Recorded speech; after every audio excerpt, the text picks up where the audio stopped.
Hello YouTube! Have you ever wondered why male facial hair throughout history has reflected the culture and society of the time? Well, if you didn't, you wouldn't have clicked on this link. So, here we go. Okay, here's a timeline of how beards work. Beards and mustaches and facial hair. Okay, so what you have is you have a kind of wave, like a rise and peak of mustaches and beards. So, just look at the timeline. I'll go over them later. Okay, so in the Renaissance, the 17th century, we had stuff going on, like the Renaissance and humanism with philosophers and artists. We had really powerful nobles and powerful monarchies. In the very beginning of the scientific revolutions, stuff you should learn in school that I won't go over. Okay, so here's some famous people. We got Galileo and Da Vinci and Michelangelo, Donatello, and Kepler. They all have big beards. And we have Ivan the Terrible, Tsar of Russia. Shakespeare and Charles the Sixth from England. Both have rather stylized beards, but they still have beards, right? And this is Edward III with his fork beard from medieval times. Okay, so why were beards so popular in the Renaissance? This is because there was a huge emphasis placed on the separation between men and boys. And also, growing a beard was kind of just like coming of age for people. And also, monarchs were very powerful, and then sometimes they put in these really weird laws about no shaving, shaving equals death, and it's like, if you shave someone, you shave away their dignity, and this kind of trend. Another important thing about monarchs is that they're very influential, so when certain popular monarchs have certain types of beards, their subjects will tend to try to emulate those beards too. So beards in general represented strength, masculinity, wisdom, and sexual prowess. See, if you look at that time period, the clergy didn't have any beards because they were celibate. They didn't have sex, they were virgins. So if you had a beard, you weren't part of the clergy, you weren't pure, and you were sexually active. Yeah. Weird. Okay. So in the 17th and 19th century, we had a lot more social changes. We had like the Baroque, Rococo, Neoclassicism, Romanticism. If you don't know what those are, go search them up later. I'm too lazy to go over them here. Anyway, you had all these movements that influenced thought and perceptions a lot. We had lots of scientific advances built off of the scientific revolution from Galileo and Kepler, Copernicus and Newton. And most importantly, we had the Age of Enlightenment, where everyone was focusing on reason, progress, and intellect. So basically, everyone wanted to appear intelligent and civilized, as opposed to just powerful and dominant. So here are some famous guys from that period. We got Mozart, we got a Rococo painter, Watteau, Louis the 14th of France, Oliver Cromwell, Napoleon Bonaparte, Voltaire, Newton, Francisco Goya, what's called romantic painter, and Davy Crockett. Now the interesting thing about Davy Crockett is that even though he was a frontiersman in America, you would expect that he would like grow a beard because shaving's hard in the frontier. But the Enlightenment sort of civilized look and ideal was so widespread and influential that many frontiersmen like Davy Crockett still tried to maintain appearances like that, even while they were out frontiersmenning. Yeah. Okay, so this is a picture of the founding fathers of America with a nice meeting, and notice none of them have beards or mustaches, any facial hair of all kind. So why did this happen? As I said before, there's a more gentlemanly view of masculinity, huge emphasis on politeness, manners, and etiquette. And basically, it was the result of a long prevailing thought about you can either be manly or intelligent. If you're manly, you have beards. If you're not manly, you're like a nerdy, smart type, but you're smart. So you can't have a beard and be smart is the kind of idea. So not having a beard meant you were civilized, you were intelligent, while having a beard kind of represented like the old, scraggly, dirty, scruffy, and uncivilized ways of the older times. And a very important part of this was France and the rise of wigs. So wigs started coming to fashion when Louis the 13th of France started balding, and he had a giant wig to compensate for that. And his son, Louis XIV, who was super powerful, followed in suit, and wigs started to become super popular. So when wigs get popular, it's just like, well, mustache is kind of like redundant. Why do you need a mustache when you have this huge pimpin' wig to make you look awesome? So that was another thing that influenced it. So moving on to the mid-19th century, the 1850s, we have America going into the Civil War, a lot of frontiersmen, and the whole Wild West concept, with settlers going out into the West and settling the rest of America. In Europe, we still have the countries still fighting lots of wars. So here we have more variety in beards. They're generally smaller, more stylized. There's a lot of flamboyant imperial beards, as you'll see. And the goatee and sideburns became very popular. Okay, so here's Uncle Sam. So, interesting trivia thing. Before 1855, Uncle Sam was actually clean-shaven. He didn't have that beard and mustache. It was later added on because of this whole, like, rise in beards again. Because having this facial hair kind of represented a more fatherly, powerful, dominant, like, I know what's best for you, I can make things happen for you kind of attitude that America was going for. And here we have Buffalo Bill, frontiersman guy, popular. He is like Buffalo Bill show. People wanted to be awesome and frontiersmen manly like him. He has a goatee and a mustache. Charles Darwin kind of defies this whole don't go for the long hermit beard, but also added to his like scientist outlook, like you're so immersed in science that you don't have time for simple things like shaving. So around the mid-19th century, you also have an emergence of like beard stereotypes. And this is Tsar Alexander II of Russia and Ambrose Burnside, the Civil War general. So sideburns actually came from Burnside. The etymology of that is like the sideburns comes from his name Burnside. Jeez, look at that beard. So we also have Edgar Allan Poe and Civil War photographer Matthew Brady and the composer Tchaikovsky. Beards everywhere. Okay, this is the gallery of presidential portraits. If you notice in this time period, most of the presidents have beards, and the rest are clean-shaven. See, we start with Abraham Lincoln, and then we end with William Taft. So you can see 1869 to 1911, about that mid-19th century time period. So why did this happen? Okay, because we have frontiersmen and soldiers everywhere. People don't have time to shave their beards, but these same people are also hailed as heroes, and everyone wants to be like them. And we also have popularizers like Abraham Lincoln and other presidents. Influential people have cool beards. The masses want cool beards. This is actually a trend that is very prevalent throughout all of history. So moving into the 20th century, the 1900s, we have the first global wars, like World War I and World War II. We have the rise in nationalism, and we have lots of changes in social thought, technology with the nuclear bomb going on, and then more like racial tolerance, civil rights movements, women's rights movements, this kind of thing. And we also have industrialization and like trying to move towards a more modern and standardized society.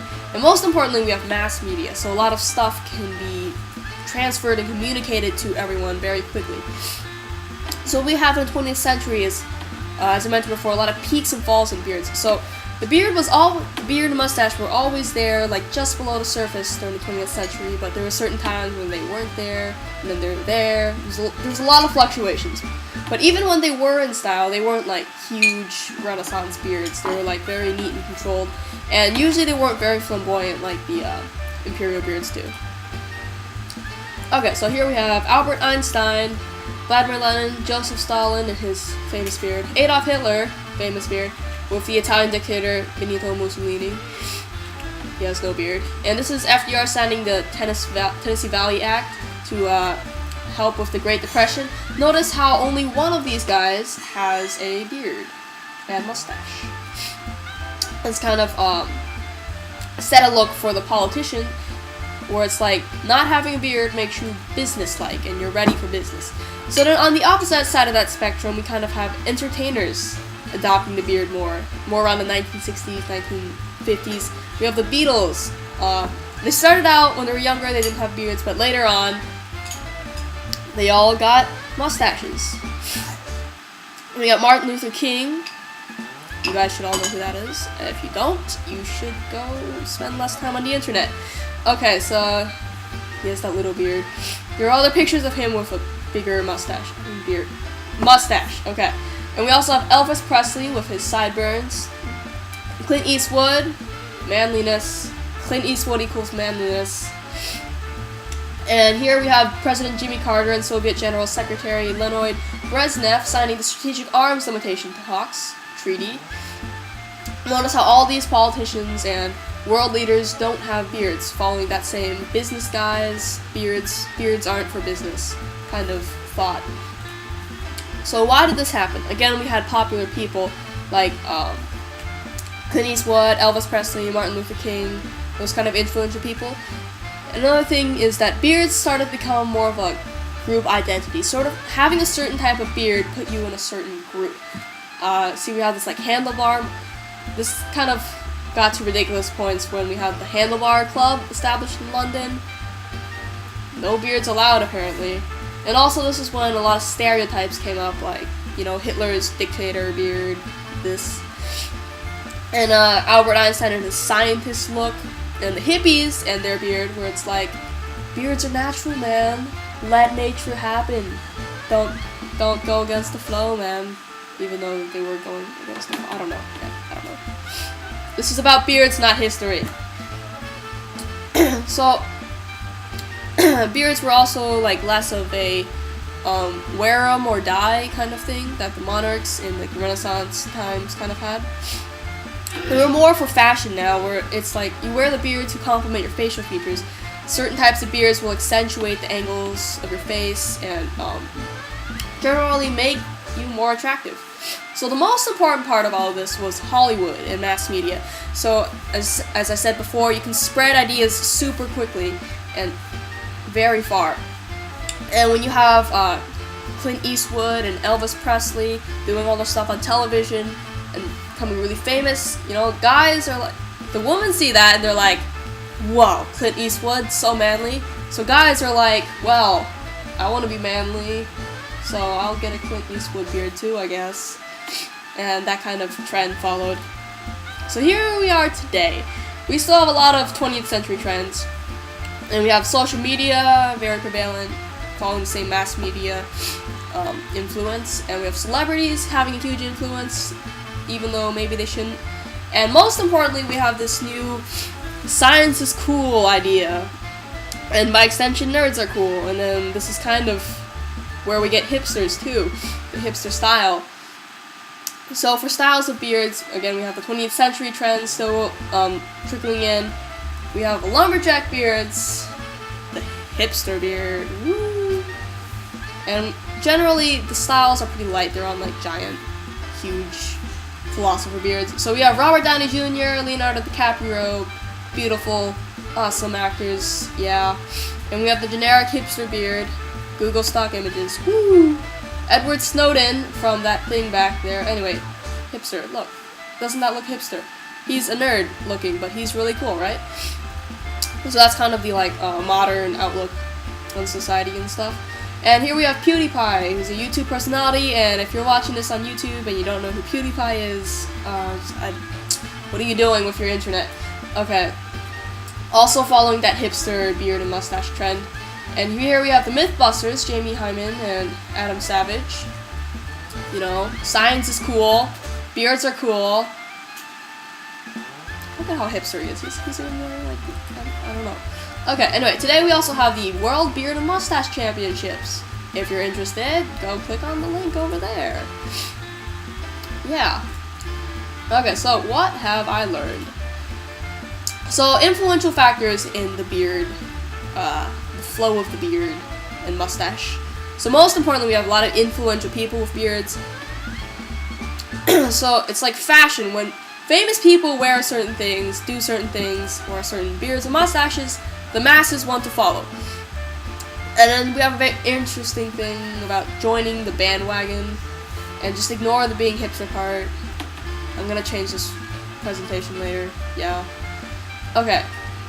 And another important part were new discoveries in science and technology. Like in 1985, the Gillette razor came out, and 1895, the Gillette razor came out, and it was really easy to shave now. So having a beard didn't necessarily mean you were too lazy to shave, or no, having a beard didn't necessarily mean shaving was too hard, because shaving was easy now. So having a beard became a choice, not a kind of mandatory thing. If it was like, because then before you had just knives to shave, so it was like, it's okay if you have a beard, you know, it's hard to shave. But now that you can shave it really easily, I'm gonna judge you for not shaving it. And other new discoveries in science kind of led to different ways people looked at beards, like bacteria. It's kind of like, oh, beards look kind of gross when you think of all the bacteria that could be living in there. But yeah, that kind of thing really did influence the beard and mustache styles.